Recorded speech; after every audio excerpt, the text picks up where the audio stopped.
दोस्तों एक बहुत ही फन सी एक्टिविटी है सिर्फ और सिर्फ आप लोगों के लिए। थोड़ी देर के लिए एक अंधेरे रूम या एक अंधेरी जगह में रहिए और अचानक से किसी ब्राइट लाइट वाले रूम या फिर सनलाइट में जाइए और उस लाइट सोर्स की तरफ देखिए अपनी आंखों से डायरेक्टली। क्या कुछ नोटिस करते हैं आप? कमेंट सेक्शन में मुझे जरूर बताना।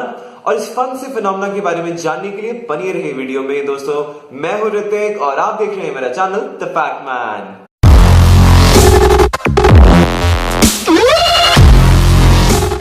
दोस्तों जब मैं छोटा था और घर से बाहर निकलता था खेलने के लिए, स्कूल जाने के लिए, कहीं भी, तो घर से बाहर निकलते ही मैं जब भी सूरज की तरफ देखता तो मुझे अजीब सी सेंसेशन होती नाक में, जैसा कि छींक के टाइम पर होती है। और गेस व्हाट, मुझे छींक आ जाती थोड़ी देर में।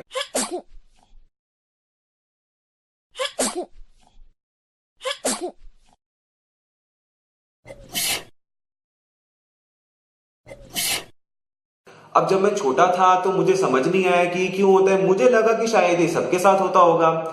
तो मैंने अपनी दादी से पूछा कि दादी क्या सबके साथ ऐसा होता है कि क्या सूरज में देखने पे छींक आती है? तो उस वक्त कहीं ना कहीं दादी के पास कोई जवाब नहीं था, क्योंकि वो नहीं जानती थी इस बारे में। ये सिर्फ मेरे साथ ही हुआ था। तो उन्होंने कहा कि शायद तुम्हें मिट्टी से एलर्जी हो। अब धीरे धीरे जैसे मैं बड़ा हुआ तो मैंने इसके बारे में और एक्सप्लोर किया कि क्या ये सबको होता है, क्या होता है। तो मैं इंटरनेट पर गया, जब मेरे पास इंटरनेट कनेक्शन आया मैंने इंटरनेट पर इसके बारे में सर्च किया। तो दोस्तों पता लगा कि एक फिनोमेना है, इसका नाम है फोटिक स्नीज रिफ्लेक्स। अब ये दोस्तों काफी रेयर फिनोमेना है। इसमें क्या होता है ये मैं आपको समझाऊंगा कुछ विजुअल्स के साथ, ताकि कुछ अच्छे से आपको समझ आए और मजा भी आए। विकिपीडिया पर एक क्विक सर्च करने पर यह आर्टिकल निकल कर आता है जो फोटिक स्नीज रिफ्लेक्स के बारे में बताता है कि The photic sneeze reflex is a condition that causes sneezing in response to numerous stimuli such as looking at bright lights.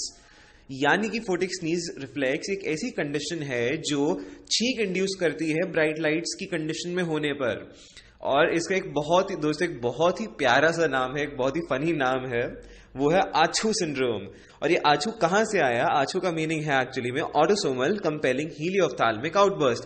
यहां पर ऑटोसोमल का मतलब है कि किसी भी पेरेंट के किसी भी एक पेरेंट के जीन में से वो ट्रांसफर हो सकता है आपके बच्चे में। और ये दूसरी फोटो में आप देख ही रहे हैं कि फोटिक स्नीजिंग जो होती है वो रिजल्ट होती है change in intensity of light. यानी कि जैसी इंटेंसिटी यानी कि ब्राइटनेस चेंज होती है लाइट की, यानी कि आप एक डार्क रूम से एक लाइट जगह में जाते हैं जैसे कि सनलाइट में, तो फोटिक स्नीजिंग होती ही है। ये देखा गया जैसे कि मुझ में है। और दोस्तों ये मैं बताना चाहूंगा कि काफी रेयर चीज है, क्योंकि फोटिक स्नीज रिफ्लेक्स जो है वो सब में नहीं होता। ये जो इफेक्ट है, जैसा कि मैंने बताया, मेरी फैमिली में मैंने देखा है कि ज्यादातर लोगों को नहीं है। ये सिर्फ 10 to 35% ऑफ द पॉपुलेशन में ही होता है। फोटिक स्नीजिंग का शायद सबसे पहला वर्णन किया था एरिस्टोटल ने। एरिस्टोटल ने अपनी किताब में लिखा था, उस क्वेश्चन को पॉन्डर किया था कि सूरज की तरफ देखने पर उनको छींक क्यों आती है। और उसका उन्होंने एक गेस किया था कि शायद सूरज की तरफ देखने पर उनकी नाक में कुछ वाटर ड्रॉपलेट्स पसीने की वजह से इंट्रोड्यूस होती होंगी, जिस वजह से उनको छींक आती हो। अब कुछ सेंचुरीज बाद कुछ लोगों ने नई थ्योरीज बनाई इस पर। एक बंदे ने सूरज की तरफ आंख बंद कर देखा और उसको छींक नहीं आई। तो उसने ये गेस किया कि शायद आंख में पसीना आने की वजह से जब वो आंख का जो पानी है वो टपकता है नाक में, तो तब वो टिंगलिंग इफेक्ट प्रोड्यूस होता है। लेकिन टाइम एंड ओवर अगेन ये थ्योरीज जो है खरी नहीं उतरी इस इफेक्ट पर, इस रिफ्लेक्स एक्शन पर, और ज्यादातर लोग इसको एक्सपीरियंस भी नहीं करते थे। अब फाइनली 1950s 1960s में आकर साइंटिस्ट ने इस चीज को रिकॉग्नाइज किया। एक स्टडी हुआ इसके ऊपर प्रॉपर, और पता लगाया गया कि कितने लोग हैं जो इसको एक्सपीरियंस करते हैं। और इसके ऊपर एक रिसर्च किया गया क्या ये जेनेटिक है। तो ये जेनेटिक है, तो ऐसा क्या इसमें फैक्टर रहा कि ये क्या फायदा हो जाता है हमें नेचुरल सिलेक्शन की वजह से। पर दोस्तों कहने की बात है, बताने की बात है कि एक्चुअली में अभी तक क्लियर नहीं है कि फोटिक स्नीज रिफ्लेक्स क्यों होता है और इतने कम लोगों को ही क्यों होता है, और इसका एक्शन क्या है, वर्किंग प्रिंसिपल क्या है, वो अभी तक क्लियर नहीं है।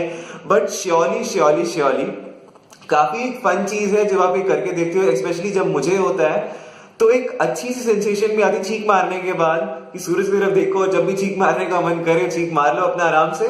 अब सबके साथ तो नहीं होता है, sadly 18 to 35% of the population के साथ ही होता है, और इसके ऊपर रिसर्च जारी है। तो दोस्तों रिसर्च चल ही रहा है इस फिनोमेना पर, साइंटिस्ट पता लगाने में लगे हुए हैं कि ये क्यों होता है, इसका वर्किंग प्रिंसिपल क्या होता है और सिर्फ इतने ही लोगों में ये क्यों होता है, 18 to 35% में ही क्यों होता है। आशा करता हूं दोस्तों कि कुछ ही सालों में जल्द से जल्द इसके बारे में पता चल जाए और मुझे भी पता चले कि मेरे साथ ऐसा क्यों होता है, इसका वर्किंग प्रिंसिपल होता क्या है। दोस्तों आज की वीडियो के लिए बस इतना ही। आशा करता हूं कि आपको वीडियो बहुत पसंद आया होगा। अगर आपको कुछ सुझाव है या कुछ कमेंट्स है तो नीचे कमेंट सेक्शन में मेंशन जरूर कीजिएगा और लाइक और शेयर जरूर कीजिए इस वीडियो को और सब्सक्राइब करना तो मत ही भूलिए चैनल को।